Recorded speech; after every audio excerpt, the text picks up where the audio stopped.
Titanic से भी बड़ा जहाज आखिर समुद्र में एक पत्थर टकराने की वजह से कैसे डूबा, और जहाज डूबते ही सबसे पहले कैप्टन लाइफ बोट लेकर क्यों भाग गया। 13 जनवरी रात की 9:45 एक क्रूज शिप शैलो वाटर में एक पत्थर से टकराती है। टकराते ही क्रूज के अंदर अफरा तफरी मचने लगती है। लोग लाइफ बोट्स उतारने लगते हैं और अपनी जान बचाने के लिए पानी में कूदने लगते हैं। इस अफरा तफरी के आधे घंटे में आधे से ज्यादा क्रूज पानी में डूब जाती है। दोस्तों, मैं किस क्रूज की बात कर रहा हूँ? टाइटैनिक? बिल्कुल नहीं। 1912 में टाइटैनिक के डूबने के ठीक 100 साल बाद 2012 में एक और उतना ही बड़ा जहाज डूबा था। इसका नाम था कोस्टा कॉन्कॉर्डिया। टाइटैनिक एक आइसबर्ग से टकराया था और कोस्टा कॉन्कॉर्डिया एक पत्थर से टकराया था। लेकिन इतने सालों बाद और इतनी टेक्नोलॉजी के एडवांस होने के बाद भी आखिर इतनी बड़ी क्रूज शिप के इस तरह डूबने के पीछे क्या कारण था, आइए जानते हैं। दोस्तों, कोस्टा कॉन्कॉर्डिया आखिर थी क्या? कोस्टा कॉन्कॉर्डिया को बिल्ड किया था इटालियन शिप बिल्डिंग कंपनी फिंक्टरी ने, जिसे बनाने में उन्हें पूरे 2 साल लग गए थे। और अगर मैं इस क्रूज के फीचर्स, फैसिलिटीज और उसके अंदर क्या क्या चीजें थी, इन सब की बात करूं, तो टाइटैनिक जो अपने समय की सबसे बड़ी शिप थी, कोस्टा कॉन्कॉर्डिया उससे भी काफी बड़ी शिप थी।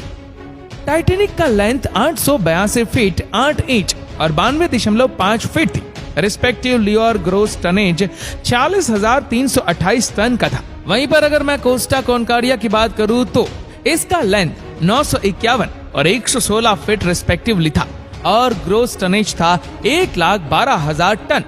टेक्निकल और इंजन कैपेसिटी की अगर बात करें तो कोस्टा कॉन्कॉर्डिया में 6 इंजन लगे हुए थे और टाइटैनिक में सिर्फ 2 ही इंजन थे। टाइटैनिक पुराने जमाने की शिप की तरह कोल पावर थी और कोस्टा कॉन्कॉर्डिया डीजल पावर, और दोनों की top speed 42.56 kilometre per hour थी। अब अगर हम दोनों जहाजों के पीपल कंपेयरिंग कैपेसिटी की बात करें तो टाइटैनिक में मैक्सिमम 3,547 लोगों की सीट्स थी, यानी कि उन्हें अकोमोडेट किया जा सकता था। और वहीं पर कोस्टा कॉन्कॉर्डिया की मैक्सिमम पैसेंजर्स कैपेसिटी 4,890 लोगों की थी। टाइटैनिक में सिर्फ 840 रूम्स थे और वहीं पर कोस्टा कॉन्कॉर्डिया में 1502 रूम्स थे। दोस्तों, टाइटैनिक को हम लग्जरियस क्रूज मानते, मगर कोस्टा कॉन्कॉर्डिया की लग्जरी टाइटैनिक से भी एक लेवल ऊपर की थी। उसमें 55 केबिन डायरेक्टली एक्सेस कर सकते थे, 5 रेस्टोरेंट्स, 13 लॉन्जेस और बार, 40 सिनेमा, 5 जकूजी और 4 स्विमिंग पूल थे, जिसमें से 2 में सनरूफ थे। सिर्फ इतना ही नहीं, उस समय का सबसे accurate grand prix car simulator भी यहाँ पर मौजूद था। ये सब देख के एक बात तो क्लियर थी कि कोस्टा कॉन्कॉर्डिया में अनबिलीवेबल लग्जरियस थी। मगर क्या लगता है आपको, इन सभी लग्जरियस का कॉस्ट क्या होगा? इसमें ट्रेवल करने के लिए एक्सटर्नल टिकट की प्राइस है 1,11,375 रुपए पर पर्सन और बालकनी वाले का प्राइस 1,25,089 रुपए पर पर्सन। अब इतनी महंगी टिकट वो ही अफोर्ड कर पाएंगे जिनके पास सोना ही सोना हो या फिर जो फाइनेंशियल मैनेजमेंट में एक्सपर्ट हो। ये तो बात हुई कि शिप कैसे दिखती थी और क्या क्या अफोर्ड करती थी और कितने में अफोर्ड करती थी उसकी बात। लेकिन ये शिप तो डूबने के बाद फेमस हुई। टाइटैनिक ने ओशन में एक आइसबर्ग को हिट किया था और इस शिप ने एक पत्थर को, और ये सुन के आपके दिमाग में भी एक क्वेश्चन आएगा कि समुद्र के बीचों बीच एक पत्थर आखिर कहां से आया? तो दोस्तों, ये शिप समुद्र के बीचों बीच नहीं थी, बल्कि ये कोस्ट के काफी करीब थी। शैलो वाटर्स में 13 जनवरी 2012 की रात 9:45 पर रीफ के एक रॉक से इस शिप का कोलाइजन हुआ। कोलाइजन के बाद शिप में 53 मीटर लंबा छेद हो जाता है और बाहर का पानी अंदर आने लगता है।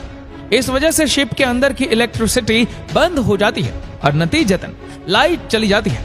रात 10:45 तक अथॉरिटीज को एक्सीडेंट के बारे में बताया भी नहीं जाता। यहाँ तक कि इवैक्यूएशन ऑर्डर्स भी बहुत ही लेट दिए जाते हैं। और टाइटैनिक तो ओशन में 3,657 मीटर डीप डूबी हुई है, लेकिन कोस्टा कॉन्कॉर्डिया कोलाइजन के करीब आधे घंटे बाद गिगली पोर्टो के शालो वाटर्स में राइट साइड से आधी डूबने लगी। लेकिन इतनी बड़ी शिप आखिर इतने शालो वाटर्स में कैसे डूबने लगी?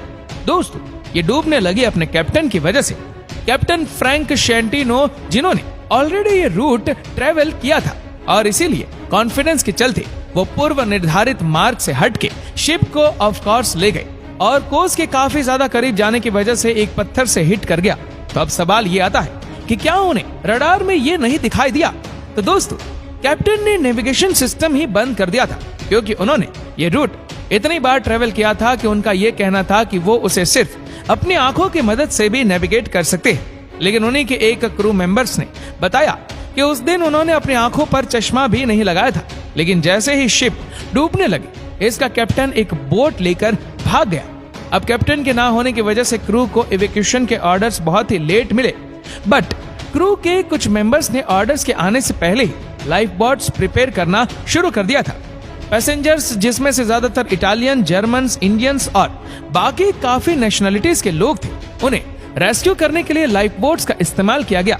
लेकिन उसी के साथ इटालियन कोस्ट गार्ड, नेवी और एयरफोर्स के 5 हेलीकॉप्टर्स भी वहां पर यूज किए गए, जहां पर शिप के डूबने के 30 मिनट्स में ही शिप को बचाया जाना चाहिए। वहीं पर कोस्टा कॉन्कोर्डिया को बचाने में पूरे 6 घंटे लगे। मगर इन रेस्क्यू ऑपरेशन और इवैक्यूएशन के बाद आखिर वो शिप का क्या हुआ? तो दोस्तों, 2012 में ये शिप आधे डूबी हुई थी और 2017 में इस शिप की लास्ट स्क्रैपिंग हुई। इस प्रोसेस के इतने लंबे चलने के पीछे कुछ रीजंस थे। इस शिप के सिंक होने के बाद इसे अलग अलग फेस में निकाला गया। सबसे फर्स्ट स्टेज था रिफ्यूलिंग का। शिप्स को सैल्वेज करते समय ऑयल स्पिल ना हो और अंडर वाटर लाइफ फॉर्म्स को हार्म ना पहुंचे, इसलिए एक फ्लोटिंग एयर बैरियर लगाकर सबसे पहले शिप्स की रिफ्यूलिंग की जाती है। अब इस केस में इस प्रोसेस को करने में पूरे 2 महीने लग गए। सेकंड प्रोसेसिंग था राइटिंग, रीफ्लोटिंग और रिमूवल का। रिफ्यूल हो जाने के बाद 2013 में इसे वापस सही से खड़ा करने का प्रोसीजर शुरू कर दिया गया और उसके बाद इसे वापस से फ्लोट कराया गया, जिसे कहते हैं रीफ्लोट। और शिप के साइड पर केबल्स और पार्शियली फिल्ड स्पॉन्सर्स जो कि वाटर में स्टेबिलिटी प्रोवाइड करते हैं, वो लगाए गए और आखिरकार 2014 में इसे वापस अपनी असली जगह पर लाया गया। थर्ड प्रोसेस था स्क्रैपिंग का। जेनोवा पहुंचने के बाद स्क्रैपिंग में आने के बाद भी इसे 3 साल लग गए इस प्रोसेसर को खत्म होने में और 2017 में जाकर 90% शिप को रिसाइकल कर दिया गया। इसमें कुल मिलाकर 8000 टन के मटेरियल्स को डिसमेंटल किया गया और इतना सारा समय लग गया इतने बड़े शिप को सैल्वेज और स्क्रैप करने में। लेकिन इस बीच कंपनी पर इस हादसे के क्या कॉन्सिक्वेंसेस हुए, आइए वो भी जान लेते हैं। एक्सीडेंट की तुरंत बाद कंपनी के शेयर 16% तक इमीडिएटली गिर गए और उन्होंने बताया कि $95 मिलियन का तो लॉस उन्हें सिर्फ ऐसे ही हो गया। और तो और शिप के इंश्योरेंस एक्सेस में उन्हें $30 मिलियन भरने पड़ गए और उन्होंने क्रिमिनल ट्रायल को अवॉर्ड किया $1.31 मिलियन का फाइन भर के। और इस पूरे डिजास्टर का कॉस्ट कंपनी को $2 बिलियन तक का पड़ा। सामने की तरफ शिप को बनाने के लिए $570 मिलियन की कॉस्ट से 3 गुना ज्यादा था। बट सिर्फ इतना ही नहीं, अब तक कंपनी ने ऑलमोस्ट सारे cases out of court settle कर लिए थे। लेकिन दिसंबर 2021 में एक इटालियन कोर्ट ने कंपनी से इस डिजास्टर के एक पैसेंजर्स को $1,02,000 का कंपेंसेशन अवार्ड करवाया। और प्रिजन का टाइम क्या सिर्फ कप्तान को मिला या और एम्प्लॉइज को भी? दोस्तों, कैप्टन के साथ 5 और लोगों को गिल्टी करार दिया गया। उसमें से एक कंपनी का एम्प्लॉय था और 4 क्रू मेंबर्स।